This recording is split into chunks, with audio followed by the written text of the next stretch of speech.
So today we're starting right ahead with 2024 slang terms.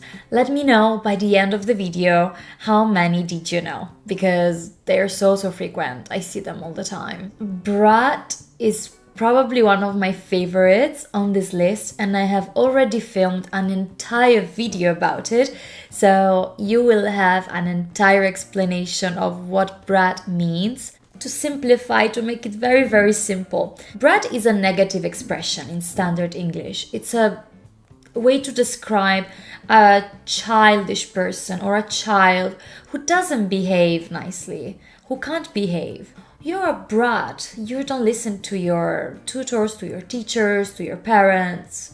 You're spoiled. You're a spoiled brat.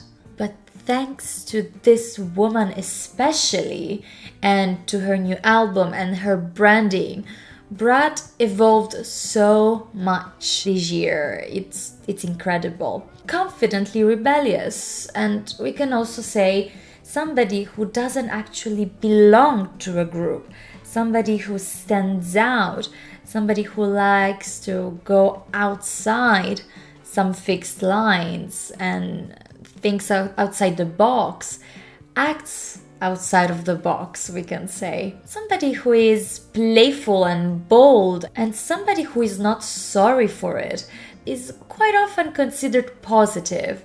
I have sass, I have an attitude, I express myself freely. And I know that as a definition is very broad. It could mean many different things. If you'd like to know more about this term, I'll leave you the video down below and I'm going to upload it. Main character and main character energy. A character is a person, a figure, somebody or something that is present in a story and does something. Let's make a simple example. If you've watched Stranger Things, Eleven and the children are characters. So they are different people who have different personalities and they do things in the series. They're the characters. The main characters are the most important ones. So the focus is on those characters, on those people. If you have main character energy, or you are the main character, in the slang version, it basically means you have all the focus, all the attention, either because you want it or because it just happened. Main character energy refers to the fact that you have a very strong personality and you attract other people's attention. Because just like in movies or a series, when you see the protagonist, the main character, the entire story revolves around this person. So that's the same, but here we're talking about real people. We're talking about real life context. It is frequently used as a compliment, so it's usually positive. She's the main character.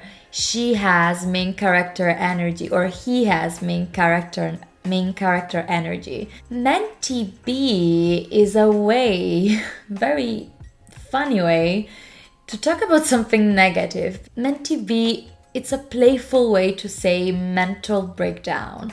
So we're talking about mental health, and somebody's situation is distressing and emotionally negative and difficult, and we are not in a nice place. We might have a mental breakdown. And menty be, it's a funny way to say it, because now also thanks to social media, people talk a lot more about mental health and also living through struggles.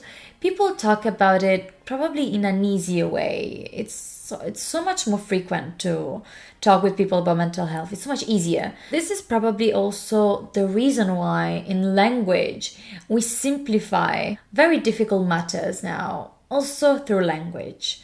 Mental breakdown, it's something that you might say it's very serious. It's on the net. It's everywhere. We live in a very peculiar society. Social media are changing a lot of things. CEO of something. I love this. So CEO is a business English. It's an abbreviation and it stands for Chief Executive Officer.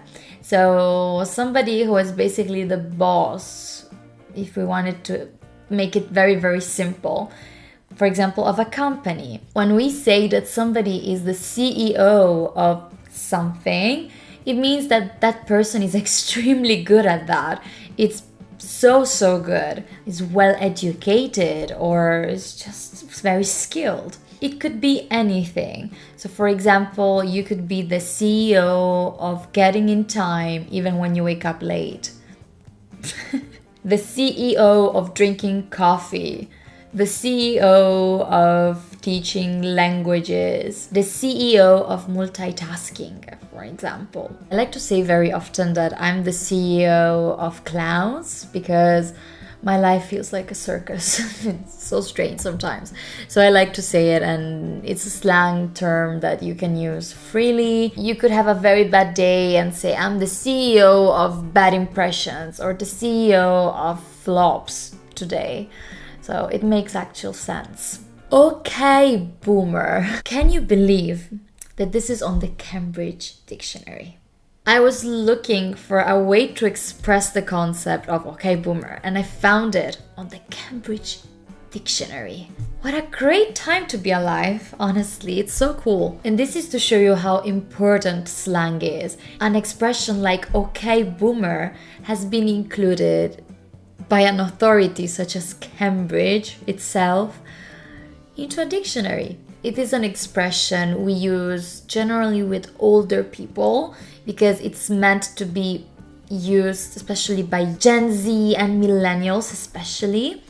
And it is considered to be an expression you use when you know there is no reason to argue with the other person. So to, have a discussion and to fight about something, to discuss, to quarrel about a topic, and you say, okay, boomer. Probably you know this expression because everybody says it. Very simple example could be somebody saying you cannot learn online.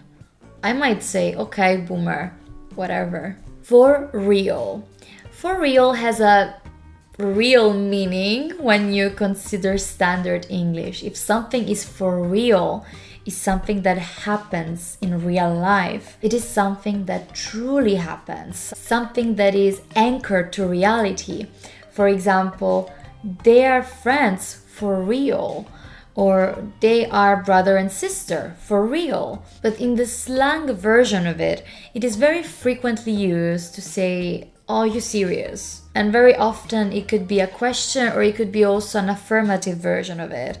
Like, I want to make my statement stronger. Are you for real? Are you serious? Is this for real? Is this serious? Or are you joking? He ate or she ate.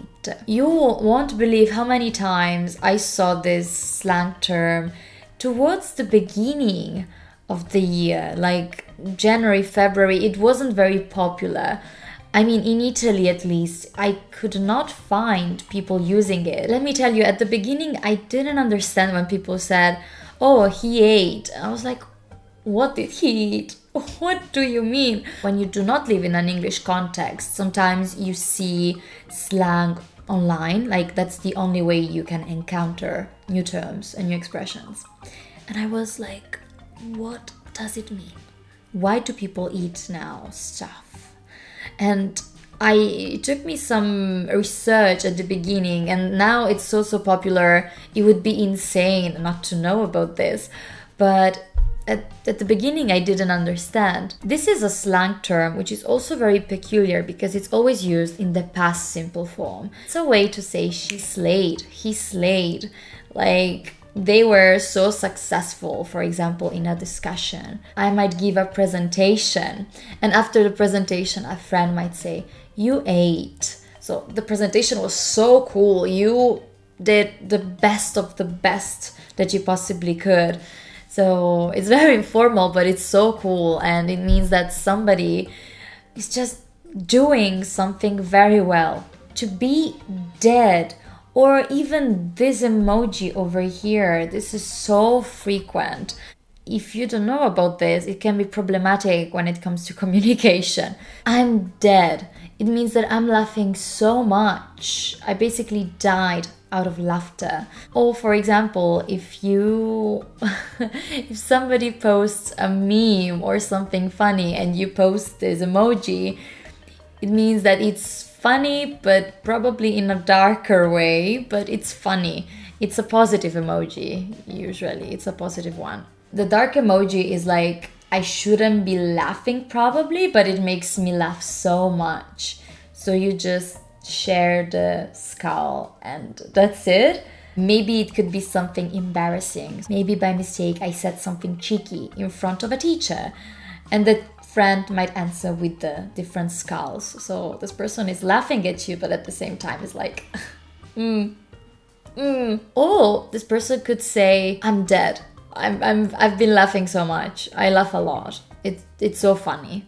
Gucci. Gucci is a famous brand. It's a luxury fashion brand. When you say that something is Gucci, you mean that it's great, basically. It's like saying, cool, you have my approval. What do you think about my makeup? And you might say, oh, it's Gucci. So it's a way to say that you like it. You approve of it. The next one is era.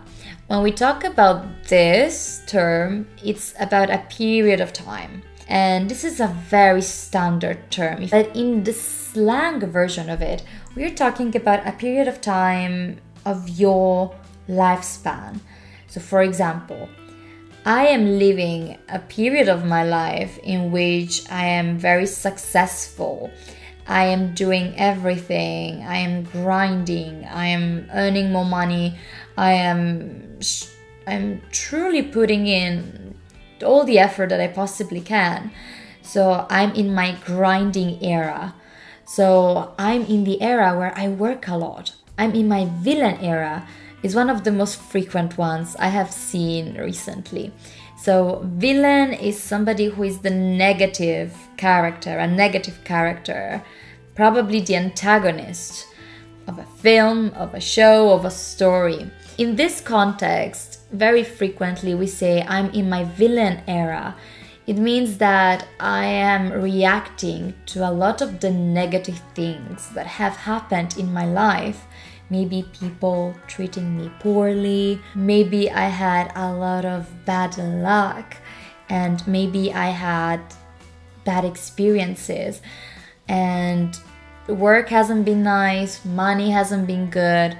This person probably is not as nice and as sympathetic and as available as he or she was before. So this person is trying to evolve after bad events.